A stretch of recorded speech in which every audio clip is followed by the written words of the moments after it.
Masya Allah. Ini poin penting, sahabat-sahabatku sekalian. Sesudah yang penting lainnya adalah ternyata di akhir zaman itu banyak orang yang kurang sadar. Walaupun dia zikir, boleh jadi zikirnya tidak dengan kesadaran. Tapi ada selain itu dari sadar ini, satu kita harus sadar, misalkan sebagai anak, sadar sebagai anak, jangan ketemu orang tua gara-gara kuliahnya tinggi, ilmunya banyak, jadi tidak sadar posisi, ya. Ke orang tua jadi ngelunjak, merasa lebih pintar. Ini pun bagian dari sadar. Betulkah Ustadz? Ya. Berapa banyak yang diberi jabatan, dia tidak sadar bahwa jabatan itu amanah yang di akhirat itu pasti akan dipertanggungjawabkan. Jabatannya sih cuma beberapa tahun saja, tapi kezoliman yang dilakukan akan menghancurkan kuburnya, menghancurkan akhiratnya. Nah, karena dia tidak sadar. Ada juga yang jadi orang tua tidak sadar bahwa kelakuannya itu ditiru oleh anak-anaknya. Kalau kenapa anak saya begini, padahal anak berusaha menduplikasi perbuatan orang tua dan orang tua tidak sadar. Dan yang paling berbahaya adalah para ustadz, kiai, ustadzah yang tidak sadar bahwa dirinya itu diuji oleh Allah dengan ilmu agama, jadi sangat tidak cukup pandai bicara karena jatuhnya seorang ustadz atau ustazah atau kiai itu kalau tidak cocok antara perkataan, perbuatan, dan hati, katanya begitu. Jadi luar biasa, kita harus sadar nih Ustadz, di akhirat ini kita adalah orang kedua yang dihisab, ya. Yang pertama mujahid,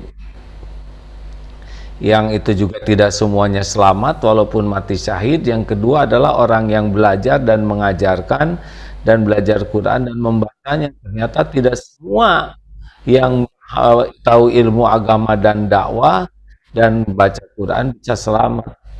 Karena apa? Karena tidak sadar, ya, bahwa dirinya akan dihisab. Ustaz, kita bakal dihisab yang kedua nih nanti. Ya Rob. Harus siap nih Ustaz, apalagi ilmunya lebih banyak dari saya, aduh, lebih gawat. Harus siap, harus sadar, dan sadar siap setiap saat kita bakal meninggal. Betul? Ya, ilmu sadar ini penting, sadar diri, sadar posisi, sadar antara yang dikatakan dengan yang diperbuat harus sama dan di hati. Baik, yang ketiga Ustadz, apalagi ciri akhir zaman nih, sesudah tadi samar kebenaran dan kebatilan, yang kedua banyak orang yang tidak sadar, ya, walaupun hidup. Yang ketiga apa nih? Orang akan terombang-ambing kalau dia tidak walan tajida lahu waliyan mursyida. Kalau tidak menemukan wali penolong, mursyida, mursyid. Gaib itu bahasa Arabnya mursyid. Kita kalau pergi ke Makkah nggak tahu mana jalan arah ke Masjidil Haram, Masjid Kuba, maka kita perlu mursyid, gaib. Ikutilah program umroh bersama AA Gim, kita tenang. Kenapa? Karena beliau mursyid kita, sudah berpengalaman, mengerti.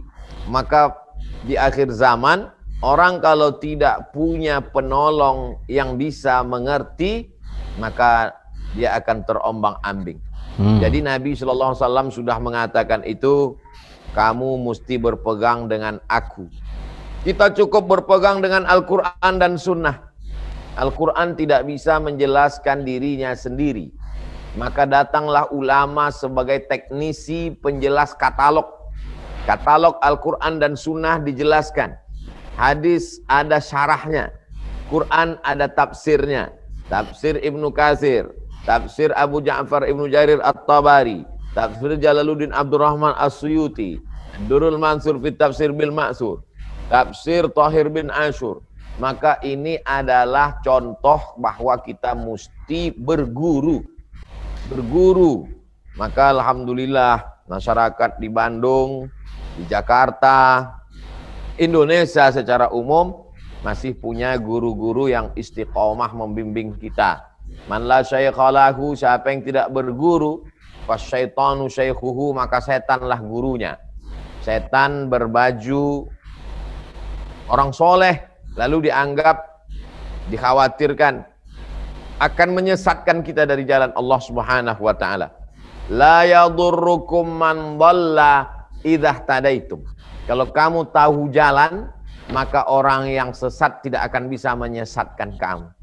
Tidak cukup hanya takwa kepada Allah. Ya ayyuhalladzina amanu taqullah. Takutlah kamu kepada Allah. Wa kunu ma'as shadiqin. Hendaklah kamu bersama dengan shadiqin. Siapa itu shadiqin? Dari kata sodako. Guru-guru yang jujur, yang amanah, yang memang betul-betul mau membimbing kita ke jalan Allah. Kalau ketemu dengan dia hati kita tenang. Kalau bicara dengan dia mengingatkan kita pada Allah. Menundukkan hati, menjauhkan dari kesombongan. Kalau bicara dengan dia, dia ingatkan tentang aib-aib kita, cacat-cacat kita. Ustadz Abdul Somad, hati-hati jangan terpukau dengan popularitas. Ustadz Abdul Somad, hati-hati di akhir zaman nanti Ustadz hisapnya lama. Dekat dengan orang. Waduh, udah saya nggak mau ngomong lagi ya. Saya bersyukur kepada Allah diperkenalkan dengan Kiai Haji Abdullah Gimnastiar, didekatkan Allah Subhanahu wa taala dengan orang baik, orang soleh. Dulu dengan almarhum Ustadz Arifin Ilham, selalu mengingatkan supaya berzikir, supaya senantiasa takut kepada Allah. Itulah yang membuat kita selamat di akhir zaman ini. Karena kalau tidak demikian, belajar sendiri di internet, download sendiri, baca sendiri, pikirkan sendiri, kita bisa jadi ateis. Karena kepala kita terbatas, kita tidak ngerti. Bagaimana orang beli sepeda motor, beli katalog mesin, bawa pulang ke rumah, buka sendiri, pasang sendiri, itu resikonya hanya motornya yang rusak, korslet terbakar, hancur.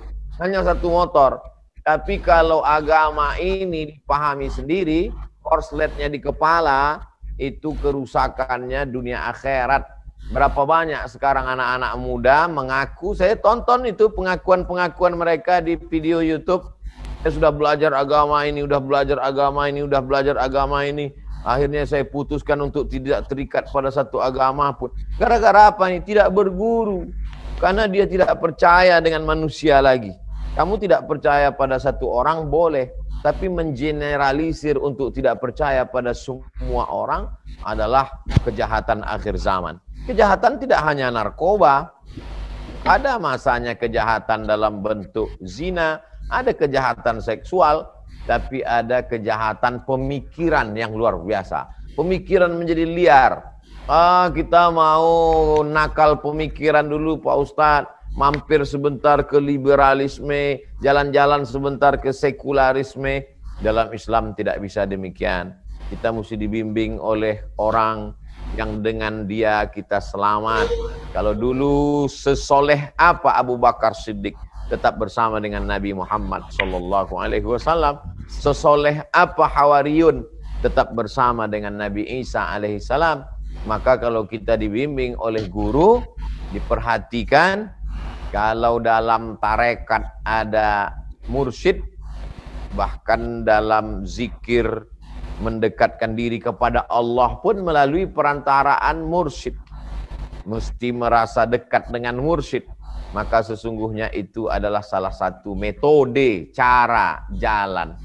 Jadi istiqomah ikut kajian-kajian AA. Istiqomah ikut dalam program-program kajian virtual, kajian online. Karena keterbatasan ini setan juga bermain.